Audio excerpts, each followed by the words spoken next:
Offense. Are you comfortable playing offense? Maybe you think you are. Maybe you won't be after we have a talk tonight. We got to talk about Major League Baseball, American Christians, and Carol Roth. All that's coming up next on I'm Right.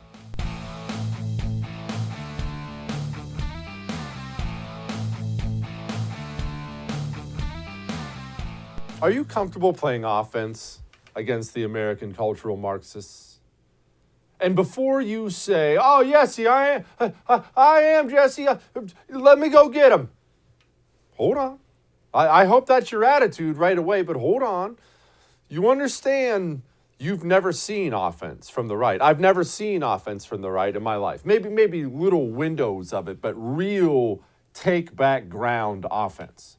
Because this is the language of the right. It's been the language of the right my whole life, and probably your whole life too. No. That's what they'll say. No. Or they'll say things like, you can't do that. Or, not another inch. Or, we can't give up any more ground. You understand none of that's offense, right? That's all defense. That's how a tiny cultural Marxist minority has become the controlling power of every major cultural institution in 100 years. That attitude. No, you can't, we won't. Okay, maybe just a little bit more here, but then no more. After that, I promise, no more, guys. That doesn't stop the communist. The communist laughs in the face of that. He's just going to keep taking ground. He may take a lot at a time. He may only take inches at a time. But one thing he does know, the American communist knows for 100% fact, because this is all he's ever known, he knows the right will never take ground back. Let me ask you a few very specific things. However you feel about these issues, and tell me, do they make you feel comfortable? Are you comfortable with these things? Are you uncomfortable with these things? If you were to take a middle school, a totally secular government school, middle school, 6th, 7th, 8th grade out there somewhere, pick your town. Standard middle school. And of course, you're not going to have anything religious in that school because it's a government school and that has all been run out of our schools a long time ago. Are you, regardless of your religious affiliation, are you comfortable with a group, a rabid group on the right getting together, suing, petitioning, running for school board, doing whatever they have to do to force that school to display the 10 Commandments? Are you comfortable? If you're not, why not? What do you think offense looks like? Are you comfortable, here's a big one for you, big one. Are you comfortable with the government, federal government, state government, pick your government, passing a law saying every single American within that state or the country, if it's federal, has a right to own a fully automatic weapon? Every single American above the age of 18. Or pick your qualifier. And you understand what I mean by fully automatic. I mean gigantic belt-fed machine guns like you see in the war movies when you cheer as our Marines are mowing down commies. Comfortable? Is it any of this making you uncomfortable yet? Let me tell you right now, if this is making you uncomfortable, maybe you're not ready to take on the left. Offense is going to make you uncomfortable. Here's the biggest one. Illegal immigration. Deporting people who are in a nation illegally is not an American thing. It is the history of the world. That's what nations did. You protect your borders. You decide who you're going to allow in. If someone gets in who's not supposed to be there, you grab them and you throw them back out. That's how nations conduct themselves. Well, prior to the United States of America, are you comfortable right now with ICE going from a force of about 6,000 to, 1 million? Let's call it 1 million. And they're beefing up to 1 million because they are going to track down, detain, and deport all 10, 20, 30, 40 million people in the United States of America illegally. I mean men, women, children. You still comfortable? If you're not comfortable, you're not ready to take on the left. You're ready to maybe angrily say no as you give up ground for the rest of your life and they continue to consume every single part of your culture. The truth is, The biggest problem on the right is not our base philosophy of limited government. That's a wonderful thing. That's a wonderful thing. The biggest problem on the right is failure to acknowledge that times change. We are not at a point in time anymore. That time is gone where we can, live and let live. I mind my own business. That's none of my business. You do you, and I'll do me. Laissez-faire. No, that's a great way to live your life. That's my preferred way to live my life. I'm talking to me as much as I'm talking to you tonight. Those days are gone. That's peacetime. This is cultural wartime. You will now play offense or you will lose your country. And playing offense means, if you're someone on the right, it means doing things that make you uncomfortable. Talk about stop canceling people. Stop doing this stuff. Why aren't you canceling people? I don't do that. Why don't you do that? It's just not what I do. Why? Why? Because you like to lose politely? Those days have to stop. The American culture has declared war on you. It's been taken over by cultural Marxists, and they've declared war on you. Latest example, Major League Baseball. They react to the most benign voter law in the history of voter laws in Georgia. Show an ID to vote, and you can't bribe people in the voting line. And they react as if this is the end of the world. They take the Major League All-Star game and they yank it out of Georgia. Fine, we're taking our All-Star game and we're going home. Okay? Here was their statement, quote, "We have engaged in thoughtful conversations with clubs, former and current players, the Players Association, and the Players Alliance, among others, to listen to their views. I have decided that the best way to demonstrate our values as a sport is by relocating this year's All-Star game and Major League Baseball draft. Major League Baseball fundamentally supports voting rights for all Americans and opposes restrictions to the ballot box." Well, here's the little myth versus fact of it, first of all. The myth is the law actually discourages voting in Georgia. Fact, the law expands ballot access by adding voting machines and election personnel. Also increases mandated early weekend voting days. The bill eliminates drop boxes, though, for absentee voting. No, actually, the bill elevates drop boxes from a COVID-19 precaution to an official part of the election. Drop boxes will be available at all 159 counties under supervision to protect against tampering. The myth is the bill, you can't hand out drinking water to voters waiting in line.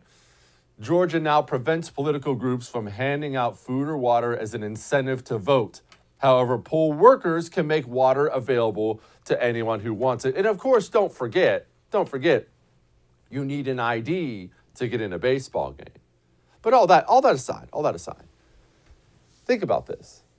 Then I'm going to ask you another uncomfortable question. As long as it's you and me just having uncomfortable talks tonight, how much baseball are you going to watch this year?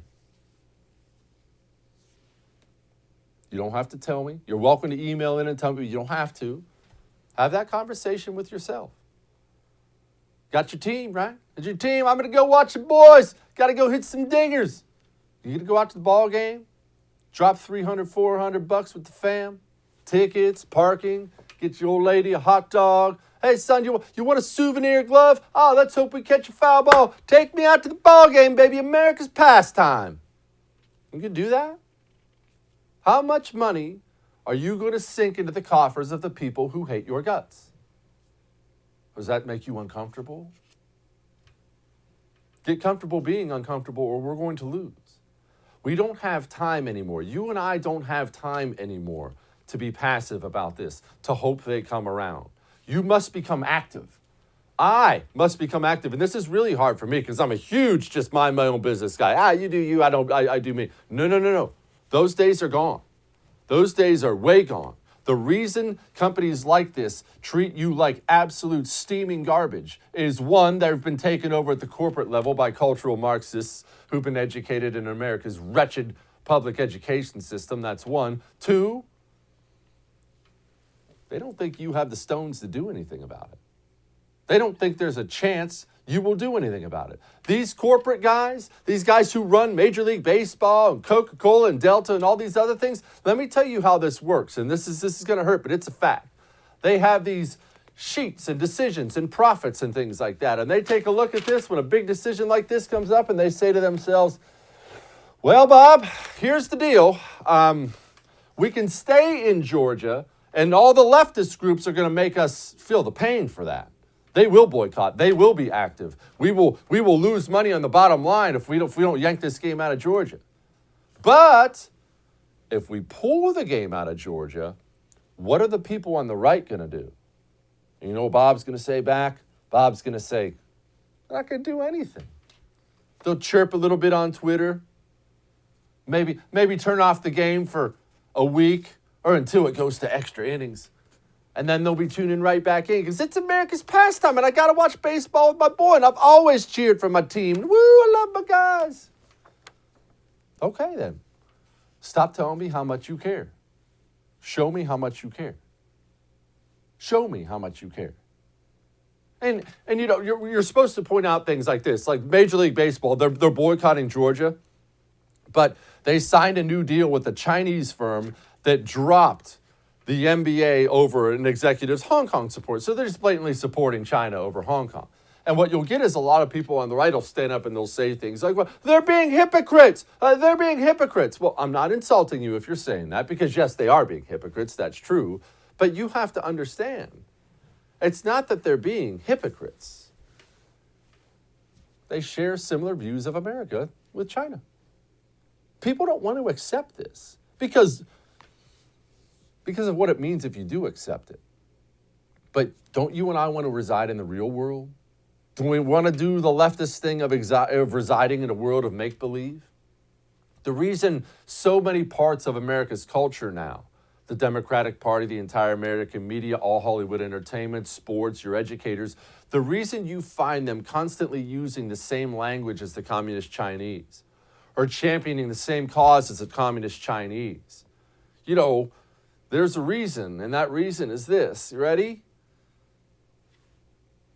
They have the same goal. They have the same goal. The destruction of America. They both think America is an evil, terrible place and deserves to be brought down a peg. China wants it brought down a peg so China can take over. The American leftists, the ones who run your entire culture now, they want it brought down a peg because they've been taught in America's schools that this is a uniquely sexist, racist, anti-gay, horrible country that frankly doesn't really deserve to exist anymore. And if it does deserve to exist, it certainly doesn't deserve to exist with any kind of superpower status. That's what they believe. And that's so hard to accept because you want to believe the best in everyone. You want to think the best about everyone. You have to drop that. Half this country hates it. That's what we're up against. We don't have any more time for live and let live. That's how we lose. And I saw this about one of the counties that's going to be affected there, Cobb County in Georgia. Going to lose, they put out some outrage article. Cobb County is going to lose $100 million from tourism because the All-Star game leaves. Huh. That's weird because I did a little looking before the show. Cobb County went blue once again, strongly blue. Joe Biden blew out Donald Trump by almost 10 points in that county. You get what you get. Don't throw a fit. All that may have made you uncomfortable, but I'm still right. Now, that's the bad news. The good news is this. We can win elections going forward. We have to win elections with the right kind of candidates, not just any candidate, the right kind of candidates. I don't expect you to do all the research necessary to figure out who the right candidates are because Mammoth Nation has already done that work for you and continues to do that work every single day. You become a member of Mammoth Nation. I've already done it. I'm a lifetime member. That money you spend there, it goes to these candidates running for office. But you get something out of this. You get discounts. Great discounts at all the things you love to do. Shopping, travel, telehealth, wireless, and much, much, much more. Go become a member today. Go to mammothnation.com/Jesse. That's mammothnation.com/Jesse. We'll be back.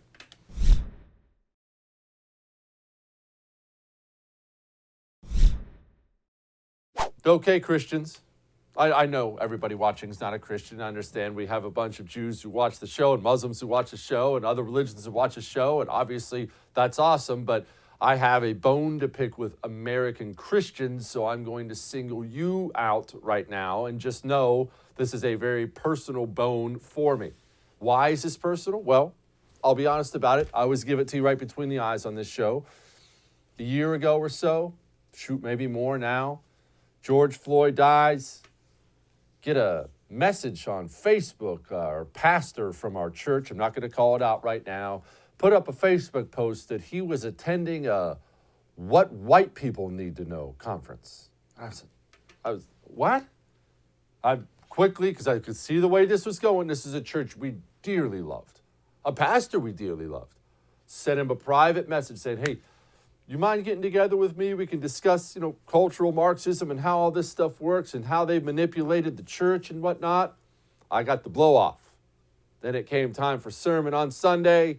Stood up. Church we love. Pastor we love stands up. And, well, the truth is, everybody, that I do have to look at my white privilege and you have to look at your white privilege.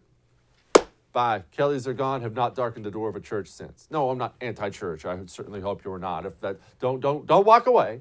It's just, there's a lot of bitterness in there for me. Because ever since then, I've seen pastor after pastor after pastor after pastor in the West, not just in America, in our defense, but in the West, cave to these cultural Marxist hordes. And I will tell you something. Your pastor, your rabbi, your imam, whoever leads you religiously, you should demand of them to lead on cultural issues. I'm not saying your pastor has to get up there with a Donald Trump hat on. I think that's probably inappropriate and unnecessary. If there's a massive pro-life bill being argued, your pastor should be leading the church to the steps of the Capitol against that. Instead, what we get in the West? Okay, can I keep my tax exempt status? I don't want to say anything controversial. It's pathetic. We have a pathetic, soft brand of Americanized Christianity that is unrecognizable for the rest of the world. And look, a lot of this comes from flat out privilege. We as Americans, if you consider yourself an American Christian, Catholic, whatever, you've had life pretty easy here. It was our base religion. It's what we were founded on. You've never faced real persecution here. And what happens when things are easy for a long time? You get soft. And once you get soft, when the enemy comes knocking, you're not ready to take him on. And that's what we've seen. What do you get in this country? Well, we just have to turn the other cheek. It's pathetic. Your religious leader, your pastor, if you have one, should be leading the charge on this issue. How many pastors do you see leading the charge on this issue? That reminds me, we need to get Pastor Darrell Scott back on the show. He's at least a man with guts enough to say something. And so you hear me rip on pastors all the time for this garbage, preaching this cultural Marxist trash from the pulpit all the time, ripping this country apart in the name of Jesus. I saw a pastor this weekend. This took place in Canada, but this was a Polish pastor. I saw a pastor this weekend. I swear I may fly to Canada every weekend and go to church. Please get out. Get out of this property. Immediately get out. Get out of this property immediately. Out. I don't want to hear anything. Out of this property immediately. I don't want to hear a word. Out. Out. Out of this property immediately until you come back with a warrant. Out. Out. Out. Out. Out. Out of this property. Immediately out. Immediately go out and don't come back. Out, Nazi. Out. Out. You understand? Nazis are not welcome here. Out. And don't come back without a warrant. Do not come back without a warrant. You understand that? You're not welcome here. Nazis are not welcome here. Gestapo is not welcome here. Do not come back, you Nazi psychopaths. That's a pastor. That's a pastor. Cops come in for COVID, try to disrupt his service and his congregation. And he goes on to talk about this is the most holy weekend and these Nazi commie scum doing that. That's a pastor. And you want to know why? You want to know why he conducts himself that way? because he didn't have cushy America. He has some sort of Polish background. We're digging in to find out just how much. You know what? You know what Poland's gone through? From the Nazis, from the communists, the horrible things they've gone through. Poland's pastors take that stuff deadly serious. Pack up your stuff in your uniform and get back in your car. That's real leadership. What do we have in America? We have guys like Senator Warnock now, also a pastor. Quote, this is a direct tweet from this weekend. The meaning of Easter is more transcendent than the resurrection of Jesus Christ. Whether you are Christian or not, through a commitment of helping others, we are able to help ourselves. Boy, if that doesn't sum up American Christianity in one freaking tweet, it makes me sick. Go find yourself a pastor like that guy. And if your pastor's ever said the words white privilege from the pulpit, pack up your stuff and leave and never look back. See, told you it was personal. Now I'm all mad. I can feel the blood vessels pulsing in my head now. I'm going to calm down now. But you know what I'm not going to do now? I'm not going to go home after this, and I'm not going to throw in a dip. That would be the normal thing I would do for years, especially if I'm all fired up like this. But I don't need that anymore. Jake's Mint Chew is right there, you know. If I need to get some fixed and throw something in my lip, I can do it with Jake's Mint Chew. Tobacco-free. Nicotine-free. It's even sugar-free. This thing is sweeping the country because it's helping guys dip. It's giving guys a transition off of it. It's helping people quit smoking. They have these CBD pouches too, 4 different flavors of the CBD pouches. It's helping people quit smoking. Go to jakesmintchew.com. That's jakesmintchew.com. Use the promo code Jesse for 20% off. We'll be back.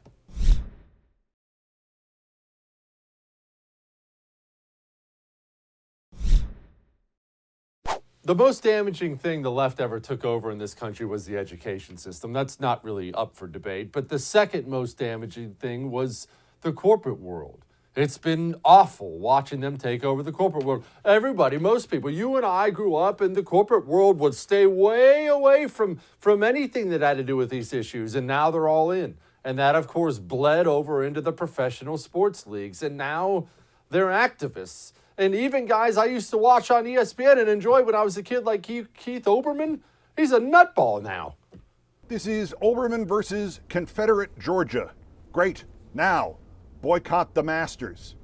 Not only has Major League Baseball unexpectedly done exactly the right thing by moving its All-Star game out of Atlanta, but it has just as importantly opened the floodgates and put a target on the back of every major sports event, every major non-sports event, and every corporation doing business with Georgia. The next big opportunity to do the right thing is Thursday, the Masters Golf Tournament. It's not likely they're going to move it out of Augusta, Georgia. The course was segregated there until 1990.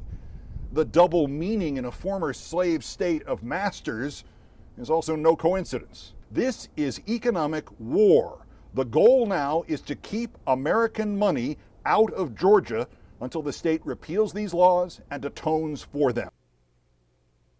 Well, at least we're toning down the rhetoric when it comes to sports. Joining us now to talk about that and other things is the Chief of Staff of the New Journey PAC, AJ Stinson. AJ, I mean, setting aside the fact that Keith Olbermann is clearly an unstable person, one thing I do agree with him on, I think this is an economic war between the left and right now. And that sucks. It's not like I'm cheering for that. I don't sit back and think, oh, that's a great thing. But I think it is what it is, and we have to fight it as such, do we not?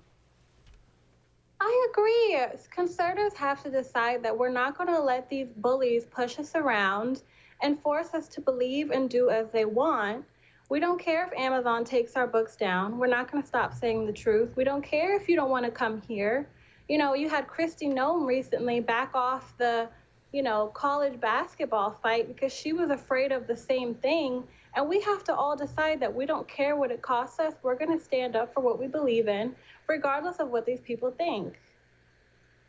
AJ, speaking of the Kristi Noem thing, this has been bothering me for a long time now. Not just because I was a fan of hers. I thought she did some really great things in COVID, but because I've seen so many on the right succumb to this. They have the right stance on an issue, and a stance that you or I would come to, and then people just start honey whispering in the ear, and the Chamber of Commerce, and this person, this business is going to leave, and this business is going to leave, and you're going to lose this many jobs, and they just cave. But I'm not going to sit here and believe that Kristi Noem is all of a sudden a bad person. What happened? Is it a lack of spine? Well, as governor, she's responsible for jobs. She wants, sports to be there because sports is important to their economic bottom line.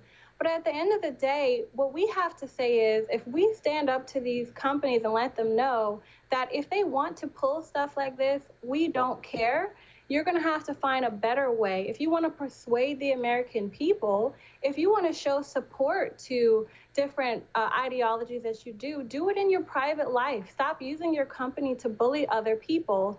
Georgia is trying to secure their election, which is what our entire republic is built on. If we don't have secure elections, we have nothing. No one is free if we don't have a secure election, and we have to stand up for that. Integrity of elections is our number one priority, and Georgia has to stand up to these bullies and tell them that their ideology does more than our elections. AJ, do you think the right is starting to wake up to that fact, especially when it comes to more than just Georgia, all of corporate America, when these corporations declare war on you, on me, that we have to take action? I don't watch the NFL anymore, which sucks because I live and die for football. I won't be watching any Major League Baseball this year, and I love taking my sons to a Houston Astros game. I'm not doing it. I'm done lining the pockets of the people who hate me. Yeah, unfortunately, a lot of these companies are making more money overseas than they are in America now. We are not their primary customer. The NBA makes more money in China than they do in America. So in a way, they're not necessarily afraid of the hurt that it will do to their bottom line.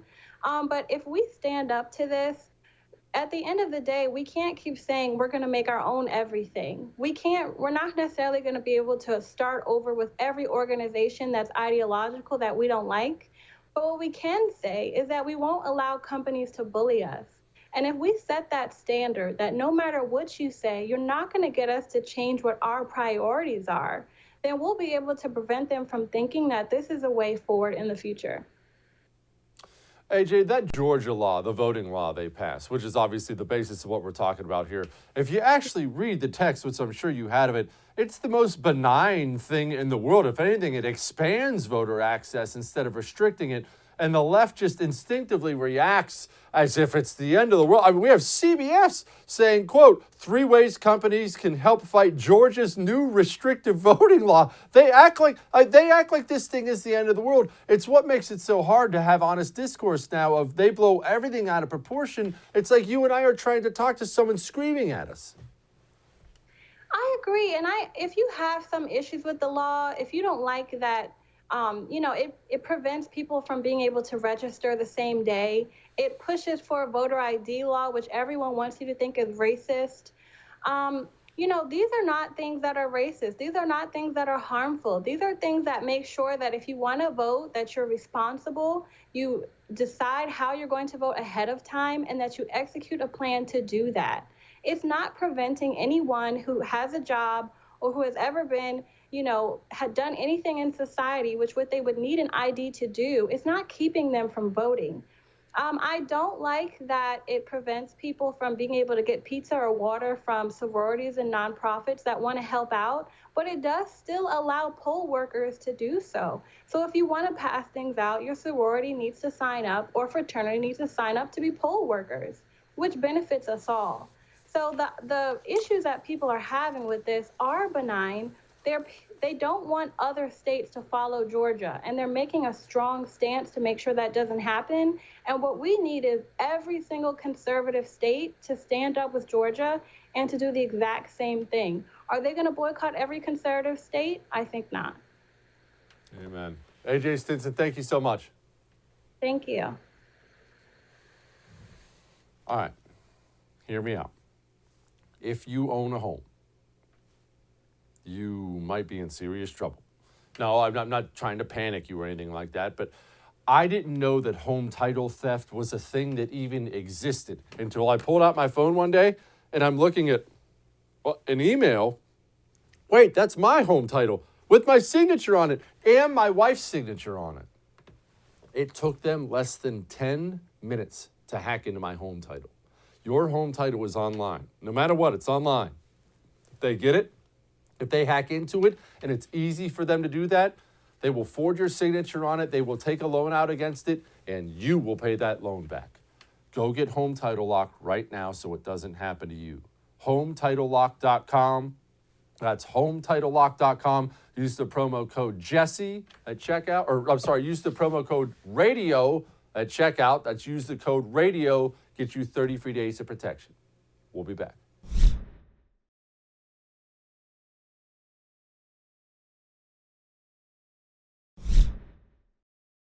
Well, as you well know, I'm a huge fan of Janet Yellen, and I have no doubt that Carol Roth is a big fan of Janet Yellen. So before I bring Carol in, I want you to hear the latest and greatest from that genius.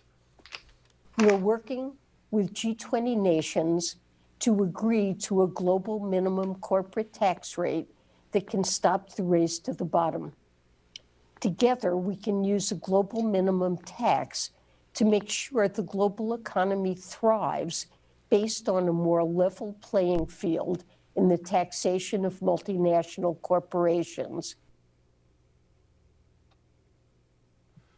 Joining me now to talk about that and many other things is former investment banker, also host of the Roth Effect podcast, Carol Roth. Carol, I don't know why people have a problem with this. It makes total sense to me. We don't need to lower our absurd corporate tax rate. We need to make sure everybody has an equally high one so everyone gets screwed. Yes, it's a fantastic logic. And as president of the Janet Yellen fan club, I think it's a really good idea. Listen to this bizarro world. Like, we're the United States. We're supposed to be the land of the free and free markets. And we're saying, hey, let's have a cartel. Let's all come together and conspire to fix global taxes at a high rate. And it's such flawed logic. If you were getting to this, Jesse, if you think about it, the reason why under the last administration we had to lower corporate taxes is to be more competitive. That's what competition does. It breeds lower prices and makes things more competitive.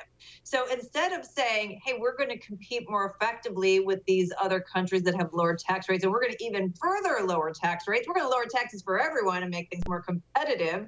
No, we're going to try and strong arm other people into creating a situation which puts artificial limits on the market. Like, I literally at this point, like, anybody who thought that this was going to be a moderate administration, that has gone out the window. I am legitimately frightened at this point in time. I have never, ever, Carol, we've talked 1,000 times on the Roth Effect podcast, on this show, on my radio show. I have never heard you use the word frightened, so I have to ask, why? I'm frightened because of the level of potential structural changes. You know, it's one thing to talk about a tax hike in the U.S., which we know can get undone in the next administration or maybe in the next Congress, these kind of temporary policies, which are really annoying. People shouldn't have to manage their lives and, you know, when they spend and expectations around government whims, but at least those can be undone. The types of things that this administration are rolling out, whether it be this global cartelization of taxes, whether it's a $15 minimum wage, whether it's the PRO Act, whether it's this ridiculous quote unquote infrastructure bill that gives money to unions under the guise of expanding Medicaid. These are things that are going to expand the purview of the government and the spending of the government and are very, very difficult to be undone. And I'm just really, as I said, very frightened about what's being set in motion. Well, speaking of that infrastructure bill, here I'm going to play for you, Carol, the latest and greatest from our great energy secretary. We want to make it bipartisan.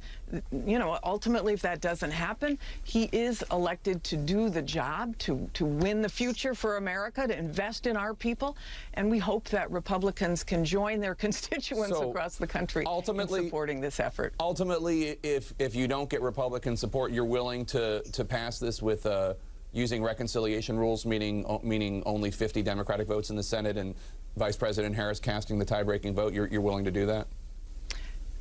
Well, you know, as he has said, he was sent to the presidency to do a job for America.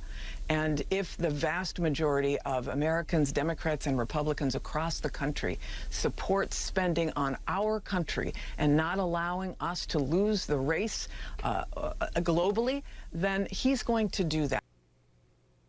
Oh, yes, we have to win the future, Carol, win the future. Man, my history may be a little fuzzy, but gosh, oh yeah, that's right. I remember Pol Pot saying those exact same words over a loudspeaker. You can go look it up to this day. He used to repeat those words to Cambodia all the time when he was killing 25% of the country.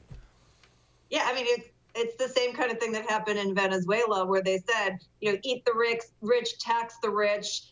You know, they don't deserve to have this envy. Let us control more things. They were the fourth richest nation in the world. You know, sometime you know around the middle of the last century, and now their median net worth is zero. And this is absolutely a ridiculous situation. I mean, if you think about what caused the creation of America, one of the leading issues was not having representation, right? Remember the cry for no taxation without representation. I mean, at this point in time, how do we have representation in Congress? I only get a vote for 3 of these people. I mean, it was supposed to be that the federal government you know, made some decisions on behalf of what the states, and you put your state representative. Now they're talking about like individual issues, and I only have a say on 3 people. I'm no longer being represented, and I'm sure there are a lot of people, including people listening to this program, who feel the same way. Carol, well, speaking of, you know, what the country was founded on, I mean, part of the reason people were so daggone mad anyway was the Sugar Act and the Stamp Act, and those were actually tiny, tiny little taxes, and even that was enough to have Americans absolutely lose their stuff and freak. Why aren't Americans losing their stuff? I know Carol Roth is. Why? Where is that spirit now? Is it gone? Yeah, I mean, unfortunately, we have a populace that is economically illiterate, and they work on emotions, and they work on emotions like envy and spite. And unfortunately, that's not a really great foundation to build any policy, let alone economic policy. So then when they hear something about, oh, you're doing well or the corporation's doing well, they think it's back, you know, to a dictatorship where if one person does well, that means nobody else can, which is ridiculous. If you look around history, as countries have moved more towards free markets and capitalism, it has lifted over half of the population out of extreme poverty in just a matter of decades. So the reality is that we know that moving towards more decentralization works. Unfortunately, the people who are in central planning, the politicians, don't get their power that way, and they have now gaslighted the population into the same kind of thing that, like you said, we heard in Venezuela, we heard from Pol Pot. Carol, the Major League Baseball thing is just the latest in a long list of corporate America going hard left. And I argue that it's one of 2 things, and it's probably a combination of both.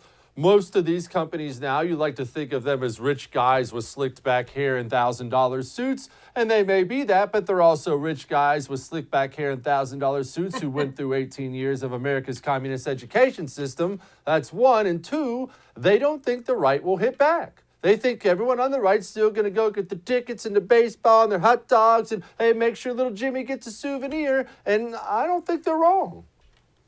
They probably aren't wrong. And it's sort of the same thing that Hollywood does. I call it, the technical term is deflection, that if you have a lot of power and a lot of money and you want that exclusivity, you don't want other people to realize it. So you need to create this other enemy and pretend like you're on the side of all things that are good. If you think about sports, you think about Hollywood, I mean, those aren't free markets to begin with. These are very protected, you know, little niches, which is why the people are able to become so powerful and wealthy.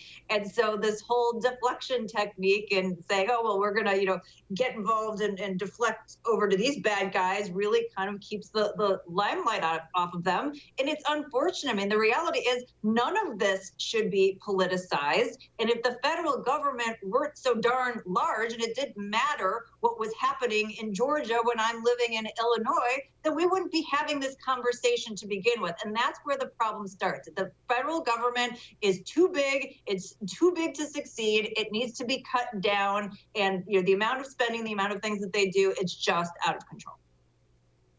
Carol, I saw a jaw-dropping headline this morning, and nothing makes my jaw drop.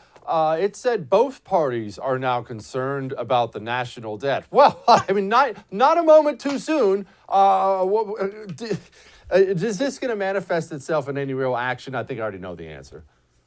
I mean, nobody's concerned about the national debt. I mean, basically, Congress is a house party where there are no adults in the room. And the fact of the matter is, like, let's just be real. Republicans in the last Congress and the last administration racked up nearly $1 trillion deficit before COVID. So basically, that gives free rein to the Democrats, who are actually honest about wanting to spend all this money that they don't have, to spend more. And this is just going to continue and continue up until the point where it can't continue any longer, getting to that edge of the cliff. You never know where it is, but once you fall over, it's too late to come back.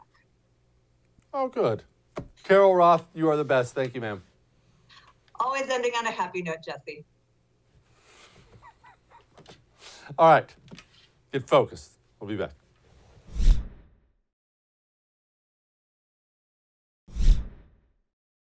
All right, I'm going to show you a video.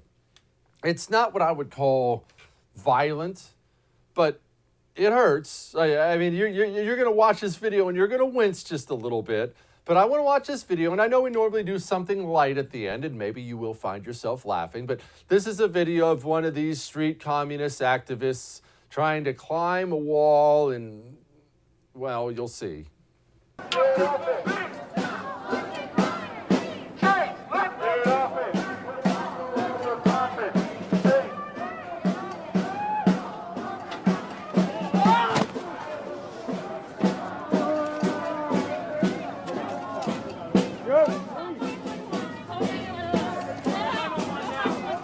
You know what bums me out? And I really genuinely mean this, it bums me out. We've raised these generations now of communist street activists. They're just dumb kids getting warped by the American communist system, trying to get out there and fight for what's right. And they read all the books about Che and, man, I want to be a commie revolutionary too. That looks like fun. And then they find out, like that idiot did, that whole street activism thing, that can become a contact sport really quickly. And that sucks, but such is the way. Just careful.